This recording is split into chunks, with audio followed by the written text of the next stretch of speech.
Amateur Traveler is in its 20th year now, but can you imagine if I had people on the show who had never been to the destination but had just read about it or seen a movie about it?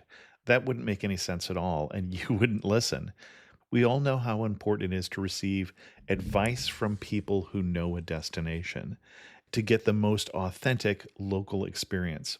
And a great option for experiencing this is Explore Worldwide and their authentic small group adventures, led by local tour leaders, perfect for solo travelers who want to meet like minded people with a desire for adventure. I'm often an independent traveler, but two of my last three trips were with small group tours because they organize everything and it's a lot easier. If you want to recreate the tour I did to Malta, they have a Malta and Gozo Discovery Tour. I'm intrigued by one of their tours called A Taste of Sicily. The company again is Explore Worldwide, and visit exploreworldwide.com to learn more. And thanks to Explore Worldwide for sponsoring this episode of Amateur Traveler. The nights are long, the days are short, and the weather is chilly to downright cold, depending on where you are. It's a good time to slip into a Quince iconic Mongolian cashmere sweaters, which start at only $50. You can treat yourself to everyday luxury at an affordable price with Quince. If you really want to dive into luxury, you can check out their leather handbags, washable silk shirts, and European linen sheet sets. Whatever you're looking for at Quince, all the prices are 50 to 80% less than similar brands, and they do that by partnering directly with top factories and cutting out the middleman. They only work with factories that use safe, ethical, and responsible manufacturing processes. And of course, they use premium fabrics and finishes for that luxury feel in every piece. But you've already heard me rave about my Quince travel pants. Treat yourself this winter without the luxury price tag. Go to quince.com/traveler for 365-day returns plus free shipping on your order. That's QUINCE.com/traveler to get free shipping and 365-day returns. Quince.com/traveler. And thanks to Quince for sponsoring this episode of Amateur Traveler. Got my bags packed, I'm on a roll. I'm heading out there and I'm ready to go. I'm looking real good in my passport photo. Oh, no. Amateur Traveler, episode 317. Today, the Amateur Traveler talks about temples and palaces and lots of people as we return to India. Cathedral, got to sit in one more cafe. I know that I should be heading home, but maybe not today. Welcome to the Amateur Traveler. I'm your host, Chris Christensen. Before we get into this week's interview, I do have three news stories for you. The first one shouldn't come as any surprise, as airlines are trying to cut down on their costs. More airlines are starting to put weight limits on carry-on bags. This is something I've seen before, but don't be too surprised if there is a weight limit, and this is something you might want to check out at the page for the airline that you're going to be flying. Passengers aboard the Seabourn Odyssey had an unusual cruise experience. They were in the Pacific Ocean, which you may know is a very, very big ocean, not too far from American Samoa, when they took part in a rescue effort.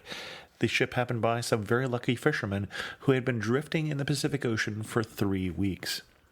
And then speaking of lucky, if you're flying, you might be lucky to fly through one of these airports. Frommer's had an article about the 10 favorite things that are free at an airport. And they include unusual things like in Singapore, you can attend movies for free. In Terminals 2 and 3 at JFK, which is a bit of a pit of an airport, but you can use 100 different iPads for free in different restaurants. There's a free library in Amsterdam, which I think we've talked about on this show before. You can make free Skype calls from Tallinn, Estonia. There are free airport tours in San Diego, and Taipei does them one better because you can get free city tours if you're there on a long layover. But my favorite for long-term travel, Munich is offering free showers and coffee, and that's something that would be a boon on a long layover or after a long flight. For links to all three of those stories, check out the show notes at amateurtraveler.com. I'd like to welcome back to the show Dave Grenewetzki, who's come to talk to us about India. Dave, welcome back to the show. Thanks, Chris. And if you don't remember Dave being on the show before, Dave did one of my favorite shows, actually, a show about Iceland. And we've had a couple of his photos from Iceland also up on the website. So it's a pleasure to have you back. Great to be here. So India, This was your first trip to India.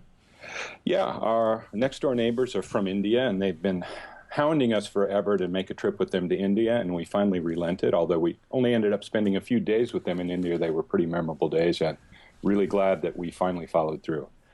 And then in terms of where you went, we're going to cover an itinerary that starts in Mumbai and ends in Rajasthan. Yep, goes through Bangalore in the south, up into Rajasthan, spent some time in Delhi, and then had a little icing on the cake at the end and an Indian wedding. So a lot of fun. Excellent.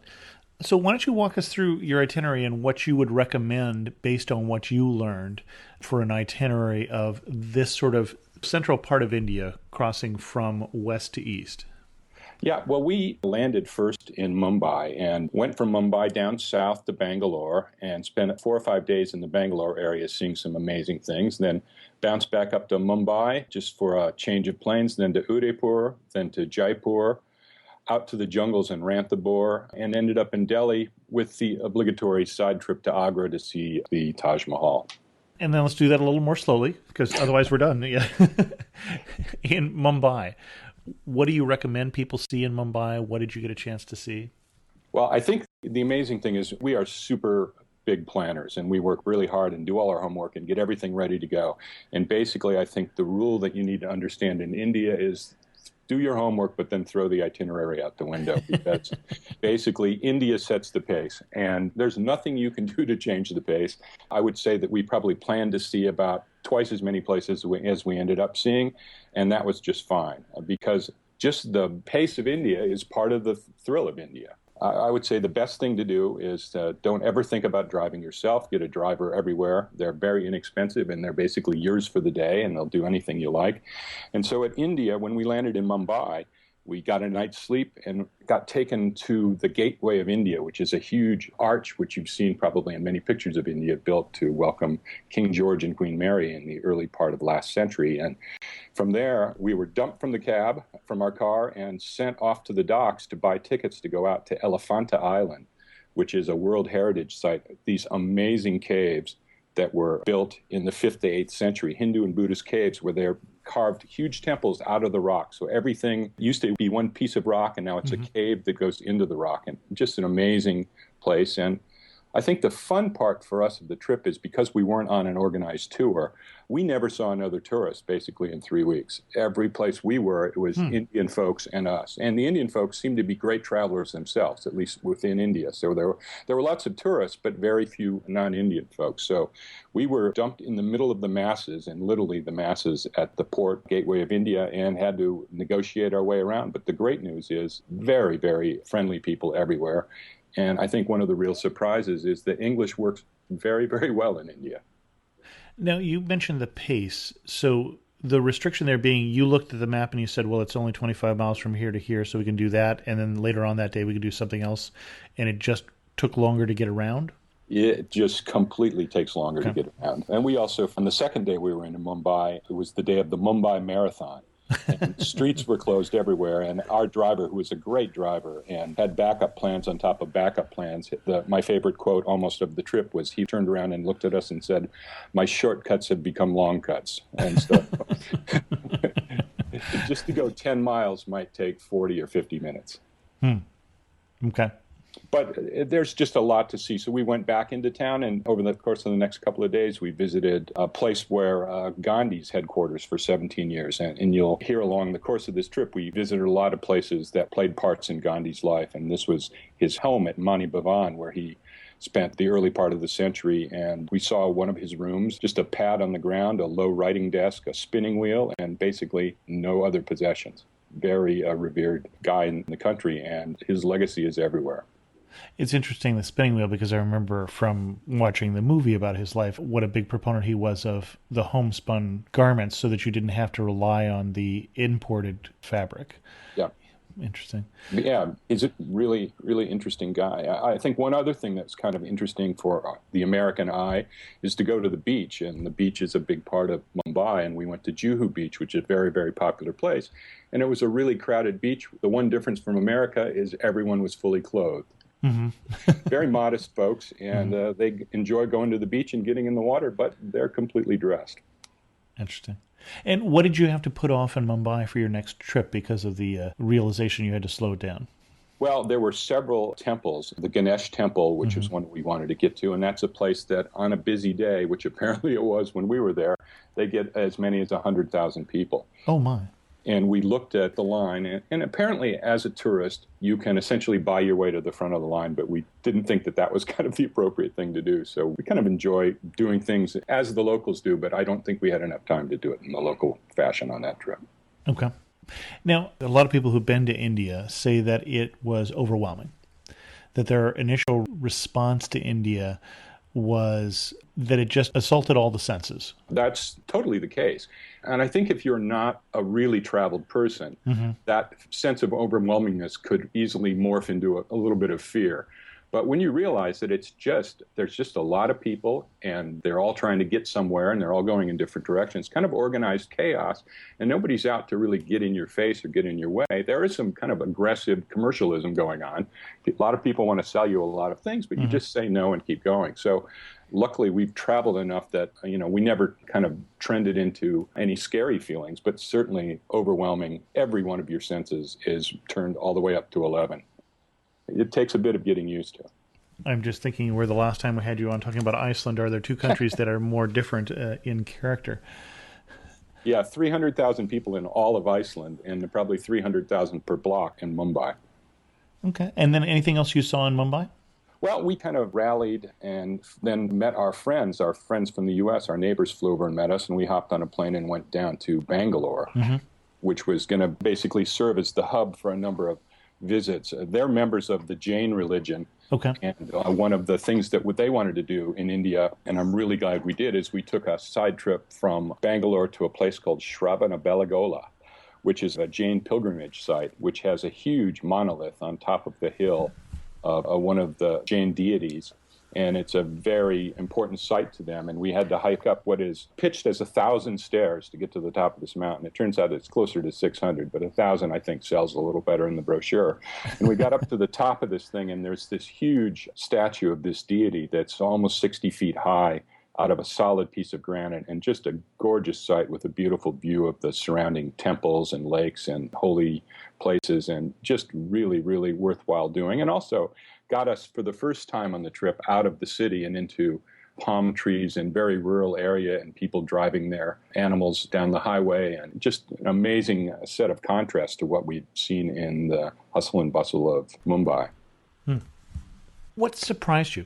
I think that what surprised me is that once you get out of the cities, kind of every 30 kilometers that you drive, things change. The architecture changes, the clothing changes, the crops change, the terrain changes. It really is a land of contrast. So you have all the contrast between rich and poor, which you obviously expect, but then the urban and renewal and the new versus old. And it's just amazing to drive along and have the feeling that you're in the middle of nowhere and then come across an amazing temple that's been there for centuries, and it's kind of there without a lot of fanfare. It's the kind of place here that would have a fence around it and a ticket booth, and these are just off to the side of the road and just amazing sights to see. Anything else you saw in the Bangalore area? Yeah, well, we went also to the town. We did a day trip to the town of Mysore, which is famous for, a huge temple, the Mysore temple that was built, I think, in the 1600s for the last time. A lot of these things have been rebuilt so many times, it's hard to put the most recent date on them. But the Mysore palace was a beautiful, amazing place. And the old Maharajas that ruled India, I think it was in the 40s that they kind of got nationalized. And so all of those Maharajas' palaces kind of went to 50% ownership. So the Maharajas' family still got to live in them, but in general, they kind of turned into public areas in the front. So the Maharajas' family still has part of it, and the rest of it has been nationalized. So this was beautiful. The other thing that was amazing in Mysore, we saw a lot of cows everywhere. Of course, you see the sacred cows. But in Mysore, we were just there during a festival called the Pongal Festival, which is a celebration of harvest time. And the cows had all been painted fluorescent colors. So we were going down the street and we would see a fluorescent orange cow and followed by a pink cow.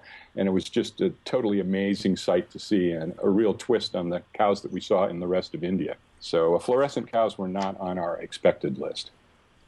Interesting.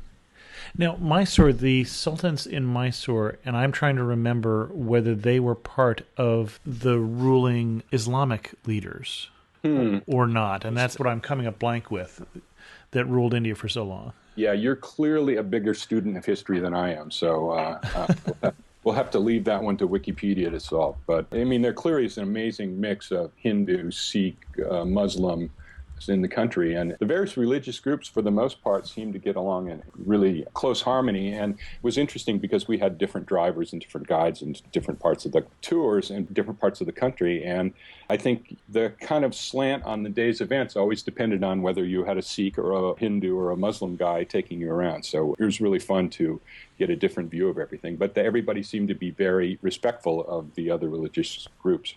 Okay. Anything else in that area? No, but from there we went back up to Bangalore, hopped a plane to Udaipur, which is an amazing city, probably one of the most beautiful cities I've ever seen, situated around a lake called Lake Pichola. That lake is dominated by two palaces out floating in the lakes on man-made islands and a big palace on the shore. And this was basically our splurge city in terms of hotels. So we stayed in the City Palace Hotel one night, and then the next night we stayed in the Lake Palace Hotel. And both of those hotels are actually kind of featured in the 1,000 Places to See Before You Die book. So we got to check off two there, and staying in that City Palace was probably one of the most amazing nights I've ever spent in a hotel. You get to it on a boat, and we got there at the end of a full day of hiking around the city, and we arrived at the shore where the boat was there, and they basically said, "Mr. and Mrs. Grenewetzki, we've been waiting for you." And I said, "Amazing," and we got in the boat, and they took us out, and as we walked into the hotel, there was a guy on the roof sprinkling rose petals on us as we got into the building. And I've got to say that's probably the first and last time that has ever happened to me. So just an amazing palace built by the ruling monarch there. And the other palace in the lake was a pleasure palace that he built for his son. So his son could be off with his many wives and girlfriends on a separate island and not keeping everybody awake on the main palace. One other interesting thing that we did, and again, it's something that I recommend, is we went to cooking school when we were in Udaipur, which was a lot of fun. We did a lot of internet research and found a woman named Sushma who offered a cooking class, just a one-day cooking class, and we met there, and there was another couple that were actually restaurateurs from Malta that were in the class with us, and we spent the afternoon learning all about Indian cooking and making our own meal, and then we sat down and ate our homework. So it was a great bunch of fun. We brought home an Indian spice box, and we've used it to make a number of meals since we've been home. So learned a new skill, met some new people, and really had an enjoyable couple of days in Udaipur. And by the way, I did look up while you were talking, and Sultan Tipu of Mysore was in fact a Muslim leader. And yes, that was part of the rule of much of India was by the Muslims after invasion early on. And I don't remember what the year was. Yeah, we actually went to Tipu's palace, which is built entirely of teak and supposed to be, I guess, much cooler in the heat. But then also Mysore Palace, as I recall now that you bring up Tipu's name, had to be rebuilt after Tipu leveled the city during, I guess, one of his many conquests. So the ebb and flow of the various leaders have caused a lot of architects to stay busy in India. So from Bangalore, we actually went to Jaipur, which is called the Pink City. The whole city was painted pink for the visit of a British monarch at one time, and it just kind of stuck. I guess they had enough pink paint in the back room that they just kept painting it that way. And again, we got another great driver, and we went outside of town to a place called the Amber Fort, and that's where we started to really feel some of the aspects of India that everybody expects. We saw our first snake charmers, which was pretty interesting, just on the side of the road. Everybody there is willing to perform for a handful of rupees. And, of course, when you're from the States and you see a snake charmer, it's definitely time to pull over, and which we did. Then we went up to the Amber Fort, which was another great military complex built in the 1500s, and just a beautiful, beautiful place. The number of monuments and forts and palaces in India is mind-boggling, and this was one of our favorites. We saw one room there called the Hall of Mirrors that we actually saw replicated in several places, but it's a room where the walls are covered by small tile made out of mirrors, and the idea, we were told, was that a room could then be lit by a single candle because it would reflect back from all corners of the room. So very clever engineering going on in there. And again, back in Jaipur, we saw a number number of other indications of early scientific advancement in the Indian subcontinent. We visited a place called Jantar Mantar, which is an observatory with huge outdoor instruments for plotting the planets, the stars, and the sun. And in fact, there was one sundial that was so large and so huge that it amplified the movements of the sun in such a way that you could actually stand there and watch the shadow move. And they claimed it was accurate to within 15 seconds. And so it's literally 30 or 40 feet high, and it has a stairway. You can climb up the place that is essentially the needle of the sundial and stand at the top of it. So amazing scientific instruments that are big enough to climb on. Well, you're talking about a place that the pictures of that have made me want to go there for some time since I first saw them. And Jaipur it looks very, very interesting. And is it a palace that's out on the lake there? Yeah, that's called the Moon Palace, I think. The Moon Palace, okay. Yeah. Which I think I've seen a lot of different pictures of. Yeah, it's actually kind of every part of India is beautiful in its own way. Mm-hmm. And when we left Udaipur, we hopped on a train and went to an old Maharaja's hunting ground, mm-hmm. which is now called Ranthambore National Park. And we spent 2 days there taking what they call jeep safaris. So we'd hop in a jeep and head out into the jungle. And the amazing thing there is that there are just tigers running wild there. Within this national park, there are, I think, 17 villages where people still live and people are hiking to and fro. And there are tigers everywhere. But we took solace in that our Jeep driver told us that only 3 people were eaten last year and none were tourists, so we should feel very safe. All right. Well, it worked for me. I had to have something to keep me locked in my open Jeep. So. Oh, that's right. I hadn't thought about a Jeep would be open. Okay. Now, one thing I was curious, though, as I was looking at Jaipur and I was looking at, I think it was the Wikipedia page, and I saw their climate data. We're talking about a fairly warm area. What time of the year were you there? Well, we went in January and February. Okay, which is the coolest month. Which is the right time. This was, again, given our neighbors' advice, which was you go after the monsoons and before the heat. And we were basically shirt-sleeve weather in all of India. So it was kind of 70s all the time. Very cold in the morning in the jungle, but other than that, it was shirt-sleeve weather, so it was a perfect time to go. And it looks like monsoon season is sort of June to September. Yep. Okay. Yep. Very, very wet. And then the hot season is unbelievably hot, according to everybody we spoke to. So we were advised well in the timing. Well, yeah, when you say unbelievably hot, I think the average temperature is 40 in centigrade and 104 in Fahrenheit from what I'm looking at. And when that's an average temperature, we're talking about someplace that's fairly warm. Yeah, fairly warm, I would say. So when we left Ranthambore, that's when we headed up to Delhi. And Delhi, again, is another study in contrasts. We had a Sikh guide for a couple of days in Delhi and a Hindu driver. So we got a little bit of both. So we went to one of the big Hindu temples, but then I thought we really had a lot of fun when we went to the big Sikh temple there. It's called Gurdwara Bangla Sahib Sikh Temple. And that's a place that one of the hallmarks of the way they operate is they feed 50,000 people free meals a day. And so we toured around the kitchen. In fact, I spent some time stirring probably the biggest pot of lentils I've ever seen in my life. But very, very giving folks, and they just feed anybody who goes up there. And just amazing harmony between the various religions in Delhi. Now, is that the temple that looks like a flower blossom? No, that's actually the Lotus Temple. That's the Hare Krishna Temple. Oh, that's Hare Krishna. Okay. Yeah, we did visit that temple also. But this one's a little more businesslike in its appeal, but has a beautiful gardens and beautiful land around it. And just, again, the Indian people are beyond friendly. If you're anywhere and you look confused or you look lost, somebody will come up and talk to you.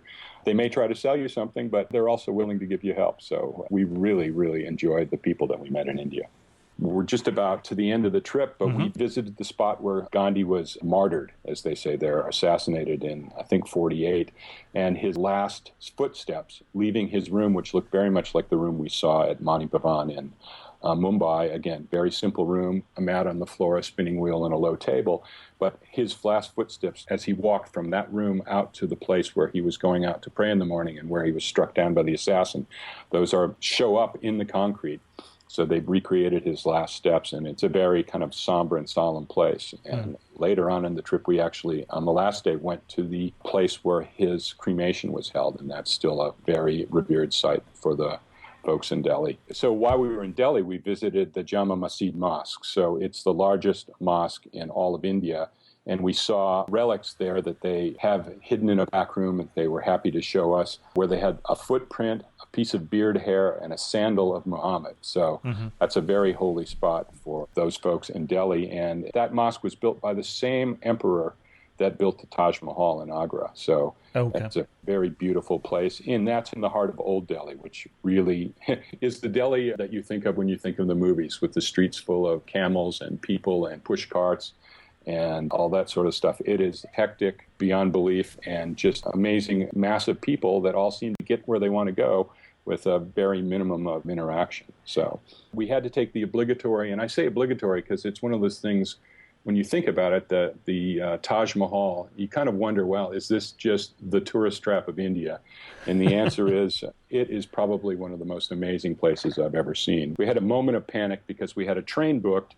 We went to the station and they told us that because we hadn't checked in 24 hours in advance, the seats were gone. And so we actually called our driver and came back and picked us up, and ended up driving 4 hours to the Taj Mahal and spending the day there at the Taj Mahal and at the Agra Fort, which was across the river from the Taj Mahal. And we're just totally enchanted by just the beauty of the place. It is the symbol of India for a really good reason. It is one of the most beautiful places you'll ever see in your life. And probably the whole thing built as a tomb. Yeah, it was built as a tomb, a mausoleum for Shah Jahan's third wife. I was going to say favorite wife. I didn't remember the number, but... Yeah, apparently a third and favorite. Yeah, and the story we were told when we were over across the river at the Agra Fort was that he had planned to build a matching one across the river that was going to be entirely black. And basically his sons had said, that's enough. You got to leave us some money. And so he was actually imprisoned in the Agra Fort in a room that faced the Taj Mahal for the rest of his days. And the local nickname for it is the Taj Mahal, because he was forced to sit there and stare at the Taj Mahal, kind of imprisoned by his own family. So that's the story we were told, and it kind of brings a little somber note to this monument to love that he built. The last quick thing is that we met up again with our neighbors, and we went up to Chandigarh, which is a bit north of Delhi, for a wedding. And this was a wedding that's kind of beyond all weddings that I've ever been to. There were 4,000 guests at the wedding, and just the most amazing spread of food that I've ever seen. As I looked at the buffet line there were probably 200 stations, and I kind of thought, this is what the Bellagio Hotel would look like if Steve Wynn had any money. And just unbelievable, hundreds and hundreds of stations, thousands of guests. And again, it was really interesting for us because we were the only non-Indian folks at the wedding by virtue of being friends of the bride and groom's family, and just had the time of our life and saw something that was akin to a major spectacle, but a lot of fun and great people, and everybody had a great time and ate well. Now, before we started recording, you said your first trip to India, but not your last. No, absolutely. What my wife Vicky and I said, even before the trip was over, is this is not the last time we'll see India. We've only scratched the surface of the country. There's a lot more to see in the south, in the east, and even farther north up along the Nepalese border and the Pakistani border. And I am trying to figure out how to make that happen again. And the first time we went, our neighbors helped us plan it. We were basically on our own for the whole trip, but it was well planned in advance. I feel a lot more comfortable about going there and kind of figuring it out on the ground. I would still probably have a couple of key points taken care of in advance, but my comfort as an independent traveler in India has gone up quite a bit. Now, what was the point at which you knew that India had captured you? It didn't take very long. I would say probably before we left Mumbai, which was our first stop, we knew that we were in a very, very special place. Do you remember why or what you were looking at? Or Well, I just think the fact that we were in a place where we take a boat from an arch built for the King and Queen of England in the early 1900s out to 5th century temples carved into rocks 6 miles offshore on an island, all in the course of half of a day. It's just that kind of contrast is just amazing to see. And that and monkeys and camels and tigers and just the diversity of animal life, people, the colors, the contrasts are just something which we just can't get enough of. In terms of locals you met, who left the biggest impression on you? I think the guy that we think of most fondly is a guy named Roddy. who was our driver for the time we were in Delhi. We really felt like we ended up getting to know him and his family. He brought us pictures of his kids. He wanted to know all about our kids. He, at the end of the trip, took us out for tea and introduced us to a bunch of his friends, and we exchanged cards. Very good guy, very good driver, and just a guy that would literally give you the shirt off his back. He's the guy that came and rescued us at the train station when we were booted from the train to Agra, and got out of bed and came up and drove us 4 hours down to the Taj Mahal, waited for us and drove us back. And that's the kind of friendly people that you meet all over India. But we got to spend 3 or 4 days with him and really came away with a friend. And of all the days there, which was the best day? I think it was probably in Udaipur when we woke up in the city palace. We explored the city. We took a cooking lesson. I went to a tailor and had 3 shirts made between dinner and sundown, hopped on a boat and had rose petals dropped on us as we checked into one of the original rooms in the Lake Palace. It doesn't get any better than that. And how much did you pay for the shirts? I think it was about $5 a piece. And it was the most amazing thing. He was using a treadle sewing machine, so he's running it with his... Right. Uh-huh. He measured me up. He wrote all the things on his hand, the measurements. He never made a pattern. We just sat there and watched. The scissors were flying, the thread was flying, and it was performance art. Yeah, it was performance art, and everything fit perfectly. So I think I got 3 shirts there for a total of probably $10 or $12. Oh, interesting. One warning you would give about India? Well, I think you have to be careful what you eat in India. Mm-hmm. Pretty much everybody that we talked to that went to India had a few days of... Delhi belly. Yeah, frequent trips to the Thunder Bucket, as we heard it called. And luckily, we spent a lot of money on inoculations before we went. And my daughter, for Christmas, had given me a thing called a SteriPen. Oh, sure. Mm-hmm. Yeah, and so we carried a SteriPen with us, and we were told to use that. And it's basically an ultraviolet light that you can immerse in any liquid, and it takes care of the bacteria. Now, it has to be a clear liquid, as I recall. Yeah. But that was even in bottled water. We were told that was not a good idea to do. And we managed to be there for nearly 3 weeks with no issues at all. So you just have to be careful. We did eat some food on the street. We were kind of very careful. We ate in restaurants probably a notch or 2 up from what most people in India typically eat at. But we wanted to be a little more safe than sorry. Mm-hmm. Now that you've been there, what do you wish you had known before you went? Probably what I mentioned to you very early on, which is itineraries are kind of useless.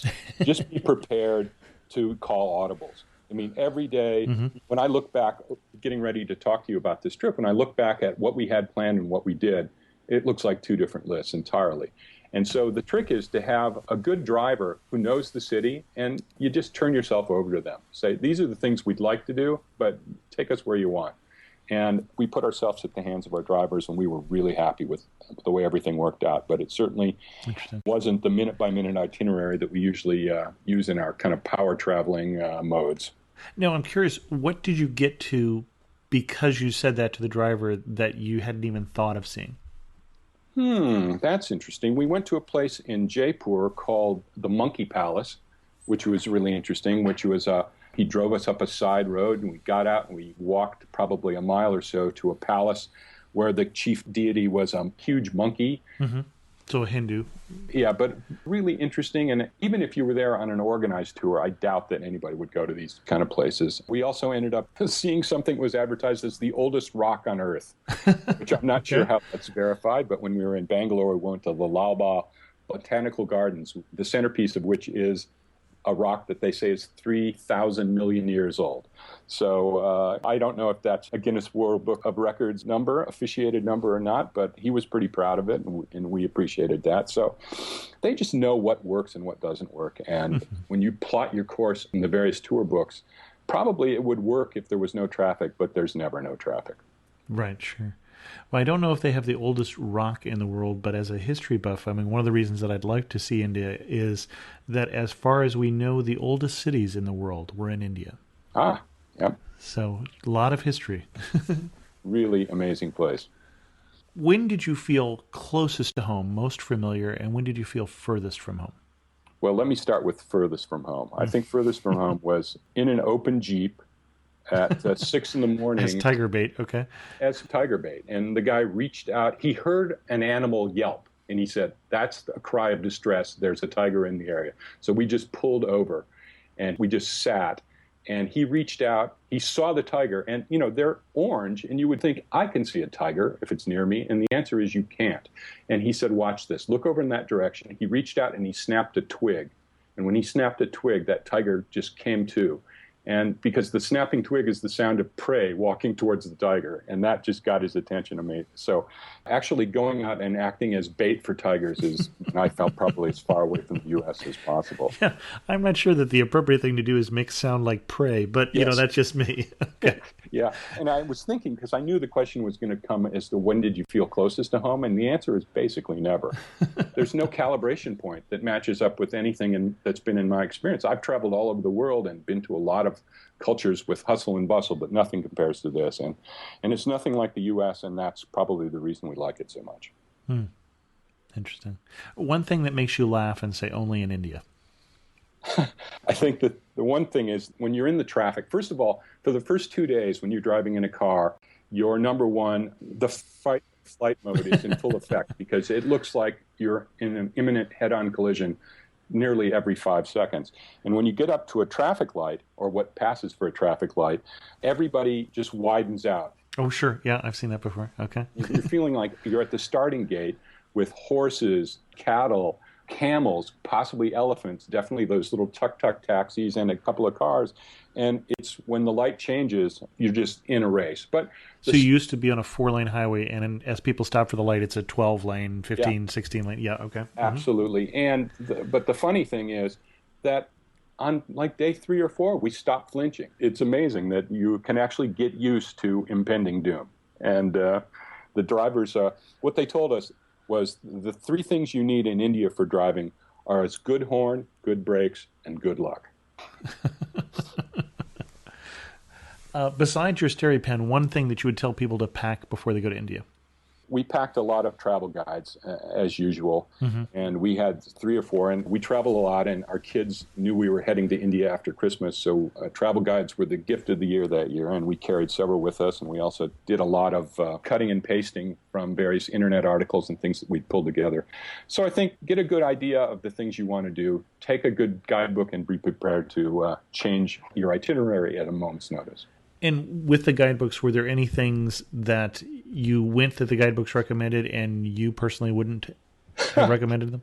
Yeah, there was one that was kind of fun, but not for the reasons that they expected. When we were in Mysore, there's an old quarry that's been turned into a garden. And we got there very late at night, and the big highlight of the evening is this kind of dancing water show, fountains with lights, and we got there, and it's very popular with the Indian folks, and there's a zillion people there. And as we walked in the door, a guide walked up to us and said, for $5, I'll be your guide, and his name was Babu. And Babu knew his way around that place. The dancing water show was of no interest to us, but watching him work the system was absolutely worth every penny. He snuck us through back gates. He got us chairs when everybody else was standing. He got us to the front of lines. He also took our pictures. And this man had an intimate knowledge of how to work every button on every camera in the world, and he knew how to take nighttime shots in front of dancing waters that came out great. So, but the dancing waters weren't fun, but our night with Babu was really a blast. Excellent. Before we go to wrap this up, anything else that you would want to leave people with before they take off for India? Now, I just think that if you're not a veteran traveler, this is probably not a great place to do your first world tour. It's a good place if you've been to another number of places, you're familiar with signs you can't read, you're willing to poke around. But I think first-time out-of-the-country travelers probably can go somewhere else for a first cut, or else go with an organized tour. We're kind of less organized tour people, more independent, so it worked for us. But it could be a very daunting experience for somebody that's new to this kind of hustle and bustle. Excellent. And you know the last 2 questions. Finish this sentence for me. You really know you're in India when what? Well, we knew we were in India. We talked about earlier about the traffic, but there was one thing that my wife likes to point out. When we were driving from Mysore one day, we followed an army truck that had 3 guys hanging on the back with machine guns in their laps. And, they were smiling and waving at us and waving with machine guns. And our driver thought that it was a great time to just speed past them and break the speed limit. So these guys have nerves of steel, and they're passing armed soldiers doing about double the speed limit. So there's a lot of soldiers in India, but everybody seems to be pretty friendly about everything. And if you had to summarize India, and this is good luck with this, in just 3 words, what 3 words would you use? Well, one of them came up earlier, which is overwhelming. Mm-hmm. It's completely overwhelming. I would say convivial, too. The people are great and fun to hang out with, and colorful. Everywhere we go, the mixes of colors and the contrast of colors made it really an exciting place to be. Excellent. Dave, thanks so much for coming back on The Amateur Traveler and telling us of your newfound love for India. Thanks a lot, Chris. Sam commented on last week's episode on cruising barge canals in England and commented that I named the show wrong. Another very enjoyable episode, but as a native of London, I was somewhat disappointed by the unfortunate misnaming of this episode. It did not only cover locations in England, but also 2 in Wales. The Llangollen Canal links North Wales to Cheshire in England, and the Ponsalite Aqueduct is located entirely in Wales. While I know many people, including English people, often mistakenly refer to England and Wales, or perhaps even more frustrating, the entire United Kingdom as simply England, I've come to expect more of the factual accuracy of this podcast. Otherwise, a great episode with some especially helpful and incisive questions asked by you, Chris, that made me want to explore this side of my own country some more. And my apologies to Sam and to any Welsh listeners we have. That episode has been renamed Cruising Barge Canals in England and Wales, and that is episode 315. On a similar subject, I heard from Simon, who's from thedepartureboard.com. Hi, Chris and Richard. I'm embarrassed to say I haven't been narrowboating in England, even though I live 5 minutes walk from a charming canal in rural Essex. Having become a dad this last couple of months, this may be something to think about in 2012. As always, looking forward to the next show. Kindly regards, Simon.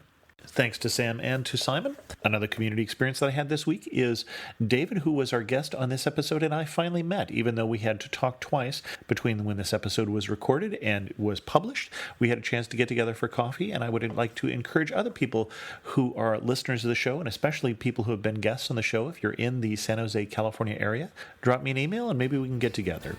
You can email me at host@amateurtraveler.com, or like Sam and Simon, you can leave a comment on this episode at amateurtraveler.com.